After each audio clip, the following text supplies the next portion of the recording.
أشرقت نفسي بنور من فؤادي حينما رددت يا رب العباد. بسم الله الرحمن الرحيم. إن الحمد لله نحمده ونستعينه ونستغفره ونعوذ بالله من شرور أنفسنا وسيئات أعمالنا. من يهده الله فلا مضل له ومن يضلل فلا هادي له. أشهد أن لا إله إلا الله وحده لا شريك له وأشهد أن محمدا عبده ورسوله. اللهم صل على محمد وعلى آل محمد كما صليت على إبراهيم وعلى آل إبراهيم إنك حميد مجيد. اللهم بارك على محمد وعلى آل محمد كما باركت على إبراهيم وعلى آل إبراهيم إنك حميد مجيد. أما بعد فإن أصدق الحديث كتاب الله وخير الهدي هدي محمد صلى الله عليه وسلم وشر الأمور محدثاتها فإن كل محدثة بدعة وكل بدعة ضلالة وكل ضلالة في النار. Alhamdulillah, pada kesempatan yang baik ini kita akan melanjutkan kajian kitab Minhaj Al-Firqah An-Najiyah. Ya, jadi sudah dijelaskan hal-hal yang berkaitan dengan ciri-ciri atau karakteristik ya dari golongan yang selamat, dari Firqatun Najiyah atau dari golongan Ahlus Sunnah wal Jamaah. Yang mudah-mudahan dalam beberapa penjelasan yang terdahulu mudah-mudahan kita dapat memahami ya tentang karakteristik tersebut yang supaya kita bisa mencocokkan diri kita sebagai orang yang mengaku sebagai Ahlus Sunnah wal Jamaah dengan ciri-ciri yang telah disebutkan. Nah, sekarang kita lanjutkan karakteristik atau ciri-ciri yang lain dari golongan yang selamat sebagaimana dijelaskan oleh penyusun buku ini ya, yang didasarkan kepada pemahaman ya kaum salaf terdahulu yang selalu bersandarkan kepada Al-Quran dan Sunnah ataupun pendapat pandangan ya para sahabat, tabi'in dan atba'ut tabi'in serta orang-orang yang mengikuti jejak mereka. Kita lanjut ya, berkenaan dengan tanda-tanda atau karakteristiknya adalah Al-Firqatun Najiyah tunkirul qawanin al-wad'iyyah allati hiya min wad'il bashar. Jadi golongan yang selamat, Al-Firqah, golongan An-Najiyah yang selamat itu tunkiru, yaitu mengingkari al-qawanin, undang-undang atau hukum, al-wad'iyah, buatan, allati yang hiya dia min wad'il basar, yang merupakan buatan manusia. Jadi yang dinamakan sebagai Ahlus Sunnah wal Jamaah, sebagai golongan yang selamat, itu mereka selalu mengingkari undang-undang ya buatan manusia. Ya, karena undang-undang buatan manusia itu umumnya berdasarkan kepada hawa nafsu, dibuat berdasarkan kepada ya akal atau logika yang ada pada saat tersebut. Tetapi di sini ya dengan suatu persyaratan li mukhalafatiha hukmal Islam. Kalau seandainya hukum buatan manusia ini atau hukum produk manusia ini menyelisihi hukum Islam. Ya, jadi kalau bertentangan, ya apalagi berkenaan dengan hajat hidup manusia, ya itu jelas kalau bertentangan dengan hukum Islam kita wajib mengingkari. Tapi kalau tidak, seperti hukum-hukum ya yang memang untuk membantu ya, walaupun tidak ada di dalam Al-Quran, walaupun tidak ada di dalam hadis-hadis Nabi ataupun pandangan para ulama, tetapi itu memang ada baiknya. Misalnya kita dalam berkendaraan diberikan suatu ketetapan, suatu aturan harus menggunakan helm misalnya supaya safety misalnya. Begitu juga motor ya harus menggunakan spion dan seterusnya ya, atau lebih memudahkan lagi dengan membawa SIM C atau SIM A misalnya untuk kendaraan-kendaraan tertentu misalnya. Nah, itu adalah merupakan hukum yang tidak bertentangan dengan hukum Islam. Maka sebaiknya kita memenuhi hukum tersebut untuk kemaslahatan kita bersama, dan juga supaya orang tahu peraturan lalu lintas di perjalanan, makanya dibuat aturan-aturan seperti itu. Dan ketika ada orang yang melanggarnya, ketika ada orang yang tidak patuh kepada peraturan tersebut, maka tidak mengapa aparat atau petugas yang berwenang itu ya untuk memberikan hukuman ya kepada para pelanggar, karena untuk kemaslahatan bersama. Jadi kalau seandainya di jalan itu tidak ada aturan, maka setiap orang akan berbuat sewenang-wenang. Sudah ada aturan saja, kadang-kadang ada sekelompok manusia yang mereka itu ya suka berbuat sewenang-wenang, sehingga menimbulkan musibah, kecelakaan, bukan hanya kepada dirinya tetapi juga kepada orang lain. Nah, ini adalah merupakan ya aturan yang tidak bertentangan dengan hukum Islam. Tapi kalau ada nanti yang bertentangan dengan hukum Islam, kewajiban daripada Firqatun Najiyah atau Ahlus Sunnah wal Jamaah itu untuk mengingkarinya. Watadu, dan juga mengajak, jadi golongan selamat ini juga mengajak ila tahkimi kitabillah, untuk senantiasa berhukum dengan kitab Allah, alladzi anzalahullah, yang Allah telah menurunkan, untuk sa'adatil basyari, untuk kebahagiaan ya manusia, fid dunia wal akhirah, di dunia dan di akhirat. Ya, jadi golongan selamat juga senantiasa mengajak kaum muslimin, ya mengajak umat Islam, umat Nabi Muhammad SAW, untuk senantiasa membiasakan berhukum kepada kitab Allah, yang memang Allah telah menurunkan kitab ini kepada manusia, khususnya kepada kaum muslimin, untuk kebahagiaan mereka, untuk keselamatan mereka, ya baik di dunia apalagi kelak di hari kiamat.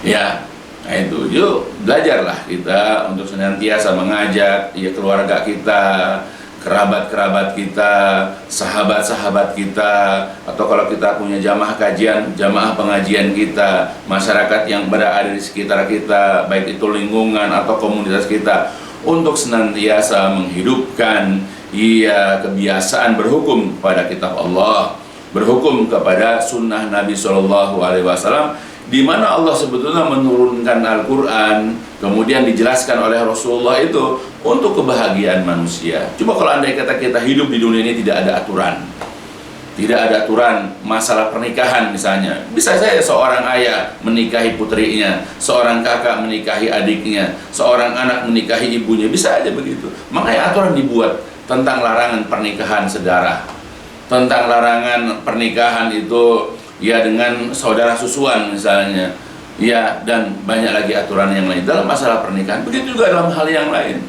Kalau seandainya di dunia ini ya tidak ada aturan, maka kita hidup ya udah seperti binatang, ya mengenal hanya hukum rimba. Siapa yang kuat dialah yang menjadi pemenang, dialah yang menjadi penguasa, seperti itu. Dan memang banyak manusia yang seperti itu, hidup seperti ya binatang yang berada di hutan atau yang berada di tempat-tempat ya tinggalnya binatang-binatang tersebut. Nah, kita sebagai manusia yang memiliki akal, yang mempunyai perasaan, yang mempunyai logika, maka itu perlu ya kepada aturan-aturan. Dan yang berhak membuat aturan itu adalah Allah, karena dialah yang menciptakan kita. Dia lebih mengetahui tentang kita, tentang sifat kita, tentang kebutuhan kita, atau apapun yang berkenaan dengan kita. Adapun kalau setiap manusia membuat aturan, tentu ya setiap daerah, setiap tempat itu akan berbeda aturan. Dan setiap orang ketika masuk ke dalam tempat yang lain, maka dia akan menyesuaikan diri lagi dengan aturan yang dibuat oleh orang yang berada di tempat tersebut. Sedangkan Allah ini ketika membuat aturan, itu berlaku untuk semua manusia yang ada di pelosok-pelosok manapun, di setiap negara manapun, di setiap benua manapun, setiap daerah manapun. Kalau mereka menerapkan hukum Allah, maka insya Allah ya daerah-daerah dimanapun itu akan sama, serempak ya, dan akan cocok ya berada atau tinggal ya di mana mereka inginkan. Nah itu, jadi kita perlu ya membiasakan diri, mengajak umat manusia, khususnya kaum muslimin, untuk senantiasa berhukum kepada kitab Allah. Kenapa? Wa huwa a'lamu, dan dialah Allah a'lamu, yang lebih mengetahui, subhanahu wa ta'ala, dan dialah Allah yang Maha suci dan lagi maha tinggi, itu lebih mengetahui bima yuslihu lahum, apa-apa yang dapat memberikan maslahat, apa-apa yang dapat memberikan kebaikan lahum bagi mereka. Ya, karena Allah lebih mengetahui maslahat ya bagi makhluknya, apa yang dibutuhkan oleh manusia, apa yang bisa membuat ya mereka itu menderita, apa yang bisa membuat orang itu bahagia. Allah yang lebih mengetahui, karena Allah yang menciptakan kita. Allah juga menciptakan syahwat buat kita, Allah juga menciptakan akal buat kita, Allah juga tahu ukuran ya kemampuan kita dari sisi fisik kita dan yang lain-lain. Maka ya Allah menurunkan hukum-hukum ya dari sejak zaman dahulu dengan kitab-kitabnya, dengan diutusnya rasul-rasul, adalah untuk memberikan kepada mereka bimbingan, tuntunan, supaya mereka bisa berbuat, ya mereka bisa beramal, mereka bisa hidup ya di antara manusia ini ya dengan sebaik-baiknya. Ya, ingat Allah adalah yang lebih mengerti, yang lebih tahu tentang apa yang mendatangkan maslahat bagi mereka. Wahwa, dan kitab Allah ini, dan hukum Allah ini, dan undang-undang Allah ini sabitun, ya sifatnya sabit, ya sifatnya adalah abadi. La tatabaddalu ahkamuhu, di mana hukum-hukumnya itu tidak akan pernah berganti ala madal ayam, sepanjang hari.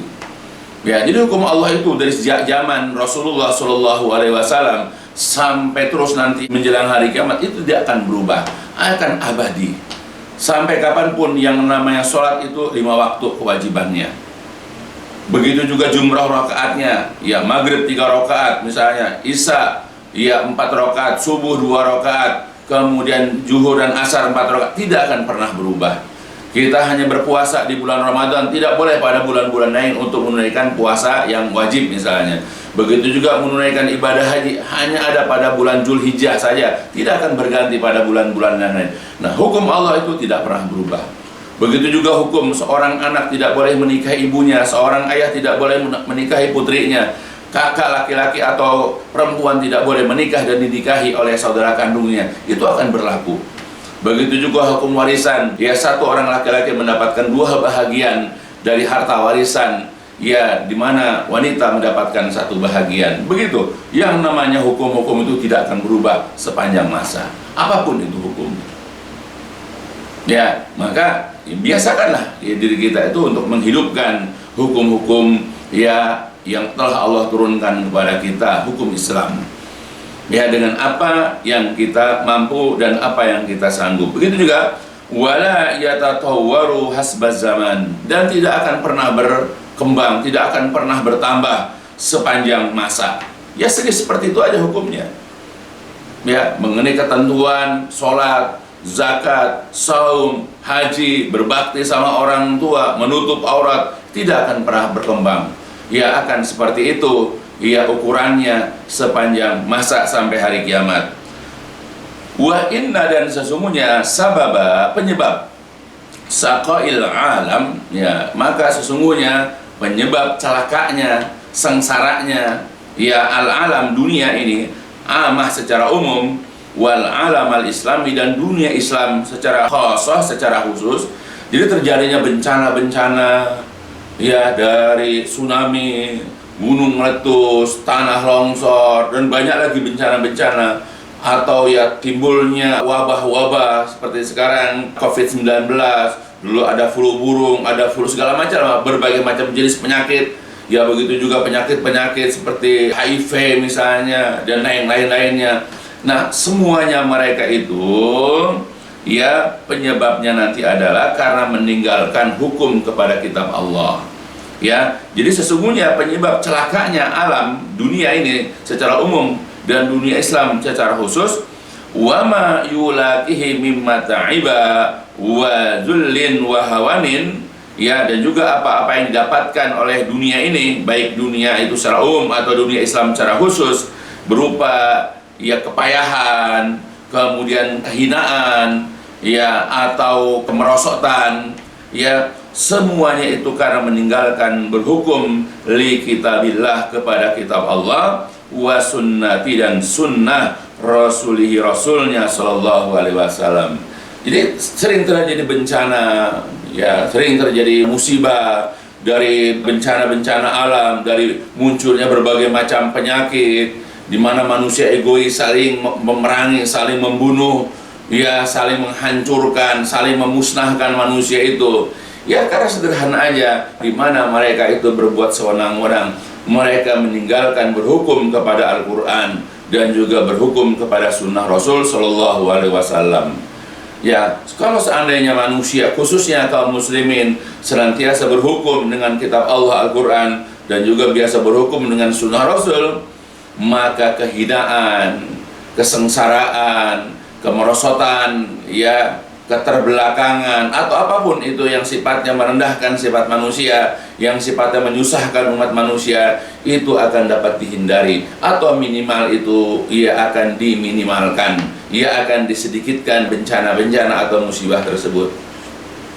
Tapi karena memang manusia tidak mau berhukum, ya mereka lebih suka berhukum dengan akalnya, mereka lebih suka berhukum dengan hawa nafsunya, lebih suka berhukum dengan akal logikanya. Ya wajar, ya sampai kapanpun manusia tidak akan pernah lepas dari peperangan saling membunuh. Di dunia ini akan sering terjadi bencana-bencana alam. Di dunia ini akan selalu tumbuh berbagai macam penyakit ataupun wabah. Ya kenapa? Karena setiap manusia lebih suka berhukum dengan akalnya, dengan hawa nafsunya. Nah makanya kalau kita ingin menghilangkan berbagai macam musibah-musibah yang ada di negeri kita ini, ya dari kerusuhan-kerusuhan, tawuran-tawuran atau apapun itu yang terjadi di masyarakat kita, ya atau terjadinya gunung meletus, banjir, ya tanah longsor dan yang lain-lainnya, ya atau munculnya penyakit-penyakit, wabah-wabah atau apapun ya yang menyusahkan ya umat manusia, sederhananya mulailah membiasakan diri untuk merujuk kepada hukum Allah dan hukum Rasul, yaitu Al-Quran dan Sunnah Nabi Sallallahu Alaihi Wasallam. Wala izzalil muslimin, tidak ada izzah, tidak ada kemuliaan, tidak ada kehormatan lil muslimin, bagi kaum muslimin, illa birrujuk, kecuali dengan cara merujuk, kecuali dengan cara kembali ila ta'alimil Islam, kecuali dengan kembali kepada pengajaran-pengajaran Islam, ya afrodan, baik itu secara individu, secara pribadi, wa jama'atin atau secara berjamaah, secara berkelompok, wa hukumatin ataupun secara formal di sekolah-sekolah, di kampus dan seterusnya. Ya jadi kita belajar secara pribadi kita, individu kita, manggil guru misalnya, atau kita berjamaah, berkelompok, membuat komunitas kajian misalnya, ya atau secara hukumat formal kita sekolah misalnya, ya SD, SMP, SMA dan seterusnya. Nah semua itu ya kembali kepada pengajaran Islam yang mengajarkan Al-Quran, yang mengajarkan Sunnah Nabi Sallallahu Alaihi Wasallam berdasarkan kepada pemahaman ya kaum salaf terdahulu. Jadi bukan menjadi pemicu radikal. Sebetulnya kita kalau belajar Islam, kita belajar Islam yang benar berdasarkan kepada Al-Quran dan Sunnah, itu akan mendatangkan kemaslahatan, akan mendatangkan kedamaian. Karena Islam itu sendiri melarang kita untuk menumpahkan darah sesama muslim, dilarang kita untuk merampas, untuk menipu harta kaum muslimin. Dan Islam juga mengajarkan kepada kita untuk menghargai, menghormati, dan menjaga kehormatan, kemuliaan saudara kita yang lain. Bagaimana mungkin dikatakan radikal? Bagaimana mungkin Islam mengajarkan keburukan-keburukan? Padahal Islam itu kalau kita belajar, dilarang meneteskan darah saudaranya. Al-muslimu ya alal muslim haramun. Muslim itu bagi muslim yang lain adalah haram. Haram apanya? Damuhu wa maluhu wa irduhu. Haram darahnya, haram hartanya, dan juga haram kehormatan atau kemuliaannya. Tidak boleh kita teteskan darahnya, apalagi kita renggangkan nyawanya, apalagi kita cabut nyawanya atau kita bunuh. Tidak boleh kita curi hartanya, apalagi kita rampas. Ya, bahkan bukan hanya kita rampas, tapi kita juga melukai orang muslim itu. Dan yang terakhir, tidak boleh kita memfitnah, menggibah, atau berusaha merendahkan harkat martabat ya saudara kita yang muslim. Itu Islam mengajarkan kedamaian sebetulnya. Jadi kalau andai kata ada orang mengatakan bahwa pesantren-pesantren, sekolah-sekolah Islam yang mengajarkan Al-Quran Sunnah, apalagi sampai menghafal Al-Quran, adalah merupakan produk yang kemudian bisa melahirkan Islam radikal, itu tidak benar. Karena Islam mengajarkan kepada kita kebaikan, kemaslahatan, dan kedamaian. Ya, maka belajarlah kita, dan harus dimulai dari diri kita sendiri. Sebagaimana Allah Subhanahu wa Ta'ala Ia telah berfirman, ya ini amalan bi qaulihi ta'ala. Hal ini karena kita mengamalkan firman Allah Ta'ala, yaitu dalam Quran surat Ar-Ra'd, di mana Allah mengatakan, A'udzu billahi minasyaitonir rajim. Innallaha la yughayyiru ma biqaumin hatta yughayyiru ma bi anfusihim. Innallaha, sesungguhnya Allah, la tidak akan yughayyiru, tidak akan merubah. Allah tidak akan merubah apa yang ada pada suatu kaum, hatta sehingga yughayyiru, mereka sendirilah yang merubah ma bi anfusihim, apa-apa yang ada pada diri mereka. Ya, jadi suatu kondisi, suatu keadaan yang semrawut, yang penuh dengan kerusuhan, yang penuh dengan keberisikan, yang penuh dengan cacian, makian atau apapun itu, ya, itu tidak akan berubah. Allah bahkan tidak akan merubah kondisi mereka, akan begitu terus, akan ribut terus, akan saling caci, akan saling hina.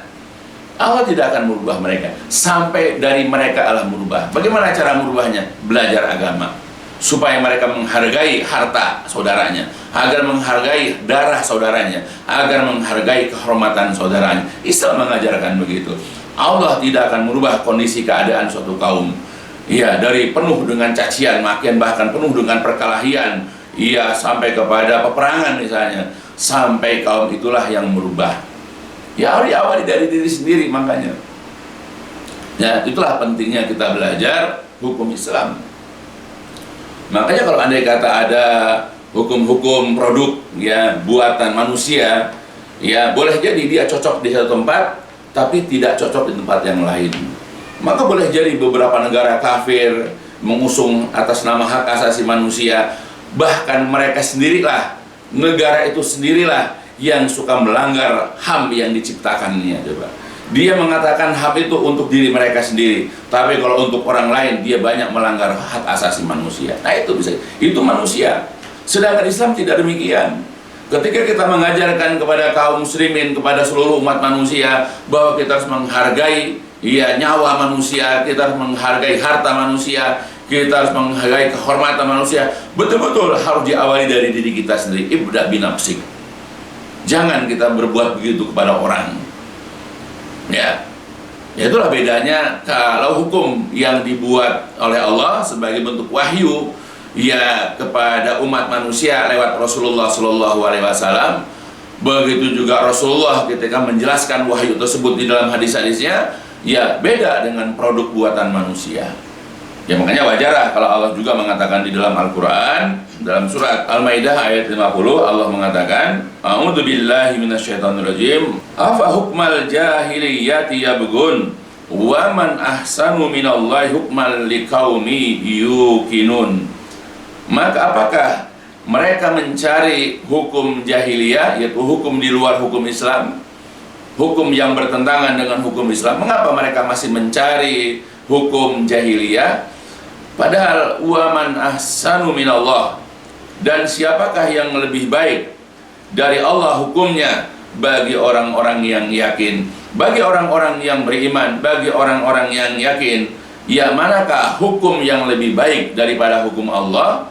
Nah, kita mesti jawab, tidak ada hukum yang lebih baik daripada hukum Allah. Karena hukum Allah adalah sifatnya global, sifatnya universal, akan bisa dipergunakan oleh seluruh, ya, dunia, bukan hanya untuk orang Arab, bukan hanya untuk orang Indonesia. Siapapun bisa mengamalkan, bisa menggunakan hukum buatan Allah dimanapun mereka berada. Tetapi hukum yang dibuat oleh orang di negeri A tidak akan cocok di negeri B. Makanya kita bisa perhatikan adat istiadat, tradisi, ya, yang ada di satu daerah berbeda dengan tradisi di tempat lain. Ya, nggak usah jauh-jauh lah, antara adat yang di sebelahan saja, misalnya Sunda dengan Jawa ada perbedaannya. Ya, apalagi kalau dengan Ya misalnya adat Jawa dengan adat Sumatera, dengan adat Kalimantan, dengan adat Pulau Papua misalnya, Irian dan terus seterusnya. Itu pasti akan berbeda. Itu baru kita lihat. Itu adalah merupakan produk buatan manusia. Karena melihat kondisi keadaan terus dibuat aturan-aturan oleh manusia seperti itu. Ya, maka bisa cocok di daerah dia, tapi belum tentu cocok di tempat orang lain. Ya, makanya kita ini kalau ke suatu negeri, ya atau ke suatu tempat, kita harus mengikuti, kalau tradisi, mengikuti daerah tersebut. Ya, tapi kalau yang namanya agama, kita sholat di sini 5 waktu, di tempat lain kita juga sholat 5 waktu. Begitu juga jumlah rakaatnya, begitu juga waktunya, begitu juga kita juga mengawali puasanya di bulan Ramadan. Begitu juga kalau kita ingin menunaikan ibadah haji, maka harus bertepatan ya dengan seluruh ya dunia ini. Karena itu hukum Allah. Begitu juga kita menerapkan bagaimana kita ini berbakti kepada orang tua. Bagaimana seorang laki-laki hendak mencari istri ya yang harus memahami agama, dan begitu seterusnya dalam pernikahan. Ya, maka hukum Allah ya akan cocok di tempat manapun. Tetapi kalau buatan manusia belum tentu cocok. Ya, makanya di sini ketika Allah mengatakan waman ahsanu minallahi hukman liqaumi yuqinun, dan siapakah ya yang hukumnya itu lebih baik daripada hukum Allah bagi orang-orang yang yakin. Maka bagi kita yang yakin, maka hukum Allah dialah ahsan, dialah yang terbaik. Tidak ada hukum yang lebih baik daripada hukum Allah. Ya, apalagi dalam ayat yang lain, dalam surat Al-Kahfi juga Allah mengatakan wala yusyriku fi hukmihi ahadan. Allah tidak pernah menyertakan, Allah tidak pernah bersyarekat, Allah tidak pernah bersekutu ya dengan seseorang dalam menetapkan hukum. Jadi Allah tidak pernah menyertakan si A karena daerah sini, Allah tidak pernah menyertakan si B di daerah sini dalam menetapkan hukum. Ketika Allah menetapkan hukum, Allah sendirian dalam penetapan hukum itu. Tidak ada peran serta, tidak ada campur tangan, tidak ada partisipasi siapapun. Maka hukum ini akan berlaku ya di daerah manapun, di benua manapun, untuk bangsa apapun, dengan bahasa apapun. Ya, nah itulah hukum Allah. Ya, nah makanya di dalam pelajaran ini, cobalah kita sebagai Ahlus Sunnah wal Jamaah harus bangga, ya harusnya dengan hukum Allah yang harus kita tinggikan, yang harus kita agungkan, yang harus kita bela, yang harus kita nomor satukan. Harusnya begitu kalau kita Ahlus Sunnah wal Jamaah. Kalau kita firqatun najiyah, ya bukan malah bangga dengan hukum selain hukum Allah, bangga dengan hukum orang-orang Barat, bangga dengan hukum orang-orang Eropa dan yang lain-lainnya. Begitu juga dengan hukum daerah kita masing-masing, yang boleh jadi hukum yang dibuat oleh daerah kita boleh jadi bertentangan dengan daerah yang lainnya. Nah itu, sehingga sering terjadi perselisihan, pertengkaran dengan daerah lain, ya karena kita ya menganggap bahwa daerah kita yang terbaik, yang lain tidak baik. Akhirnya terjadi perselisihan. Apalagi kalau kita masuk ke daerah orang lain, lalu kita tetap dengan kebiasaan kita, dengan tradisi kita berada di daerah orang lain, maka itulah yang menjadi penyebab percikan atau gesekan, sehingga terjadilah hal-hal yang tidak diinginkan di masyarakat. Tapi kalau hukum Allah, insya Allah dimanapun akan cocok. Tinggal bagaimana orang yang menyikapinya. Kalau orang-orang ini memang tidak mengerti hukum Islam, karena dia orang kafir, karena dia emang orang munafik, ya mau dia benci hukum Islam, dia pasti menentang. Kalau dia seorang Muslim yang baik Islamannya nggak akan, walaupun dia dari bangsa yang berbeda, dari suku yang berbeda, dengan bahasa yang berbeda, pasti akan sama dengan kita. Ya karena Islam itu mempersatukan, bukan memecah belah. Dia dari berbagai macam bangsa, dari berbagai macam benua, dari berbagai macam bahasa. Ya ketika sholat sama, bacaannya sama, gerakannya sama. Jadi Islam itu mempersatukan, dengan sholat saja sudah mempersatukan. Ya, jadi tidak malah memecah belah. Nah itulah hebatnya hukum Allah itu begitu, menyatukan umat manusia dari benua, dari bangsa, dari bahasa yang berbeda-beda. Nah itulah ya. Nah, makanya di dalam ayat-ayat Al-Quran juga ayat yang lain, ya dalam surat Al-Maidah, ya Allah sudah menyebutkan ancaman bagi orang-orang yang tidak menyukai hukum Allah. Ya, makanya di dalam ayat Quran itu, ya Allah mengatakan, ya dengan 3 ayat, ya dengan penyebutan yang berbeda. Misal Allah mengatakan wa ma lam yahkum bima anzalallah faulaika humul kafirun.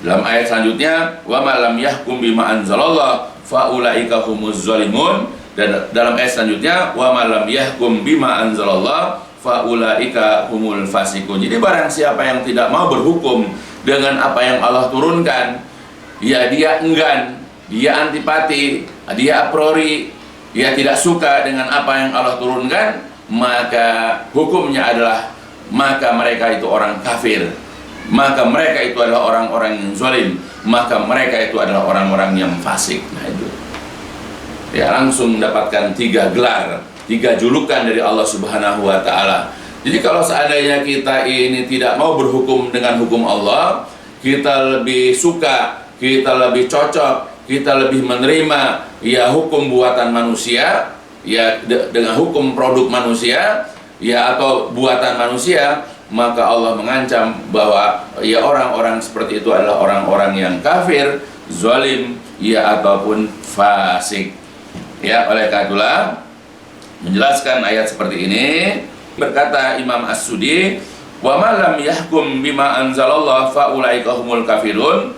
Yaqulu, ya berkata As-Sudi, jadi barang siapa yang tidak berhukum dengan apa yang Allah turunkan, maka mereka itu adalah orang-orang yang kafir. Maksudnya wa ma lam yahkum bima anzaltu fataraktu hamdan aw jara wa huwa ya'lam fahuwa minal kafirin.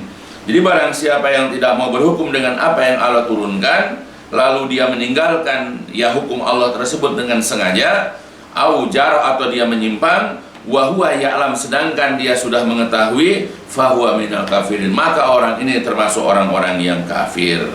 Itu menurut Imam As-Sudi. Sumakhtara annal ayat al-murad biha ahlul kitab au man jahada hukmallah al-munazal fil kitab.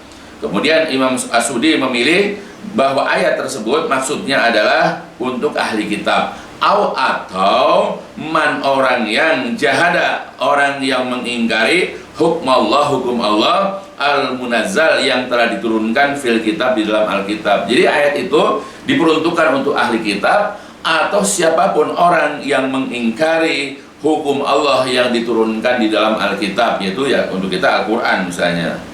Nah sedangkan kalau Abdul Razak dari Imam As-Sauri, dari Zakaria, dari Sabi, wa ma lam yahkum bima anzalallah qala lil muslimin. Jadi barang siapa yang tidak mau berhukum dengan apa yang Allah turunkan, berkata As-Sabi, ya yang dimaksud adalah lil muslimin, kaum muslimin. Kalau yang disebutkan tadi ada Imam As-Sudi adalah ahli kitab dan orang yang mengingkari ya apa yang Allah turunkan, itu ada ahli kitab ya, dan orang yang mengingkarinya. Kalau menurut Imam Asy-Syafi'i itu adalah kaum muslimin. Wa qala Abdul Razzaq di dalam kitab tafsirnya juga akhbarana Ma'mar an Ibni Tawus an abihi, itu dari Tawus, qala su'ila Ibnu Abbas an qaulihi wa ma lam yahkum bima anzalallah faulaika humul kafirun. Ibnu Abbas radhiyallahu anhuma pernah ditanya tentang firman Allah, barang siapa yang tidak berhukum dengan apa yang Allah turunkan, maka mereka itu adalah orang-orang kafir. Qala, berkata Ibnu Abbas, hiya bihi kufrun, dia itu adalah kekufuran. Berkata Ibnu Tawus, tetapi laisa, bukanlah kekafiran ini kaman seperti orang yang kafara billahi wa malaikatihi wa kutubihi wa rusulihi. Tidak seperti orang yang kafir kepada Allah, kafir kepada para malaikatnya, kitab-kitabnya, dan juga rasul-rasulnya. Jadi dikatakan maka mereka itu adalah orang-orang kafir, tetapi kafirnya berbeda. Ya, bukannya kafir kepada Allah, kepada para malaikat, kepada kitab-kitab dan kepada rasul, bukan. Kemudian berkata Imam Sauri an Ibnu Juraid an Atha, dari Atha sekarang, annahu qala, bahwasanya Atha berkata, kufrun duna kufrin wa zulmun duna zulmin wa fiskun duna fiskin, yaitu kekufuran yang bukan kekafiran, ya, kezaliman yang bukan kezaliman, kefasikan yang bukan kefasikan. Jadi kekufuran yang bukan kekafiran maksudnya kekufuran yang tidak menyebabkan dia keluar dari agama, dia masih Islam. Makanya kalau sebagian ulama mengatakan faulaika humul kafirun, mereka adalah orang-orang kafir, adalah kufur amali. Secara zahir dia masih muslim, ya, dia masih umat Nabi Muhammad SAW, tapi dia sudah melakukan perbuatan dosa besar, ya, karena dia telah kafir, ya, kepada apa yang Allah turunkan. Kemudian juga berkata Waqi dari Sufyan an Sa'id al-Makki an Tawus, dari Tawus, wa man lam yahkum bima anzalallah fa ulaika humul kafirun. Qala, berkata Tawus, laisa bikufrin yankulu anil millah. Jadi yang dimaksud kafir di situ adalah kekafiran yang tidak, ya, yankulu mengeluarkan, yang tidak memindahkan, anil millah dari agama. Ya, jadi tidak menyebabkan dia keluar. Jadi kalau andai kata kita tidak mau berhukum dengan apa yang Allah turunkan, ya, kita sudah melakukan dosa besar, tetapi tidak mengeluarkan kita dari agama. Ya, kalau itu hanya sekedar, ya, perbuatan saja. Tapi kalau kita memang mengiktikadkan, kita meyakini bahwa hukum, ya, buatan manusia itu lebih baik, lebih sempurna, ya, lebih pantas untuk dipraktekkan, dengan penuh keyakinan dia mengatakan demikian, baru bisa jadi dia sudah keluar dari agama. Jadi orang-orang munafik, ya, orang-orang liberal yang memang mempunyai iktikad begitu, makanya mereka lebih pro kepada orang-orang kafir, karena anggap bahwa hukumnya lebih sempurna, hukumnya itu lebih beradab katanya, lebih manusiawi katanya, ya. Maka orang-orang yang seperti ini boleh jadi tanpa mereka sadari sudah keluar dari Islam. Tapi kalau hanya sekedar dia tidak berhukum dengan hukum Allah, dia kufur, ya, tapi tidak sampai kepada iktikad saja, ya, maka dia sudah melakukan dosa besar, ya, disebut dengan kufur amali, ya, bukan kufur itikadi, ya, tetapi, ya, dia sudah berbuat dosa besar tetapi tidak mengeluarkan dia dari agama, artinya dia masih muslim. Ya, kalau dalam yang lain dari Ibnu Abbas, kalau berkata Ibnu Abbas, ya, laisa bil kufril ladzi yadhhabuna ilaih, ya, bukan dengan kekafiran alladzi yang, ya, yadhhabuna ilaih, yang mereka pergi membawa kekafiran itu, ya, dia kufur yang tidak menyebabkan orang keluar dari Islam. Nah, penjelasan ini ada di dalam kitab Tafsir Al-Qur'anul Azim, ya, Tafsir Ibnu Katsir, bab tentang surat Al-Maidah, ya, tafsir surat Al-Maidah, ya, yang menerangkan wa man lam yahkum bima anzalallah fa ulaika humul kafirun. Nah, makanya kita sebagai seorang muslim hendaklah, ya, berusaha sekuat tenaga, semaksimal mungkin, ya, untuk selalu berhukum dengan apa yang Allah turunkan, dengan apa yang Allah telah tetapkan di dalam ayat-ayat Al-Quran ataupun juga hadis-hadis Nabi Sallallahu Alaihi Wasallam. Ya, nah, itu adalah merupakan ciri khas, itu adalah merupakan karakteristik daripada Ahlus Sunnah wal Jamaah. Ya, kita kalau bukan hukum Allah yang kita bangga-banggakan, bukan hukum Allah yang kita usung, bukan hukum Allah yang kita serukan kepada orang, apalagi coba kita ngaku muslim, kita ngaku cinta kepada Allah, ngaku cinta kepada Rasul, kok kita tidak ada kebanggaan kepada Al-Quran dan Sunnah? Coba, tidak ada keinginan kepada kita untuk memperkenalkan kepada umat manusia, khususnya kepada kaum muslimin, Al-Quran dan Sunnah. Coba, nggak pantaslah kita mengaku sebagai Ahlus Sunnah wal Jamaah, mengakunya cinta Allah, cinta Rasul, tetapi kita mengebelakangkan, kita meremehkan, kita menomor sekiankan Al-Quran dan hadis. Nggak pantas kita mengatakan sebagai seorang muslim. Hati-hati, boleh jadi kita dengan sebab kelakuan kita seperti ini, dengan iktikad yang buruk ini, boleh jadi Islam kita telah rusak. Ya, jadi jangan mengaku Ahlus Sunnah wal Jamaah, jangan mengaku sebagai golongan yang selamat kalau ya tidak mau mengajak diri sendiri, keluarga, orang lain untuk berhukum dengan apa yang Allah turunkan. Karena buat kita, buat orang-orang yang yakin bahwa hukum yang terbaik itu adalah hukum buatan Allah Subhanahu wa Ta'ala. Dari apapun kita pandang, dari apapun kita lihat, dari apapun kita nilai, hukum Allah adalah hukum yang terbaik.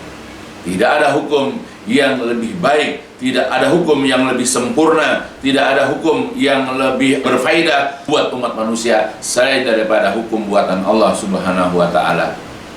Ya, itu harus kita tanamkan betul dalam diri kita, dan mulailah kita ini untuk menyerukan, untuk mendakwahkan, untuk mengajak umat manusia, ya khususnya kaum muslimin, untuk mencintai hukum buatan Allah Subhanahu wa taala, yaitu dengan mempelajari, memahami yaitu Al-Quran yang mulia dan juga hadis-hadis Nabi Sallallahu Alaihi Wasallam yang sahih, yang telah sabit di dalam kitab-kitab hadis. Ya, mudah-mudahan apa yang disampaikan di sini ya bisa memberikan faedah, membuka minimal hati kita untuk belajar mencintai Al-Quran dan Sunnah, mencintai hukum Allah, mencintai undang-undang Allah, dan kita harus lebih mencintai ini daripada hukum buatan manusia.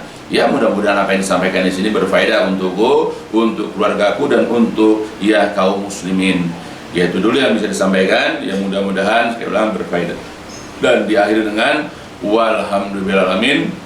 Subhanakallahumma wa bihamdika asyhadu an la ilaha illa anta astaghfiruka wa atubu ilaik. لسوف أعود يا أمي أقبل رأسك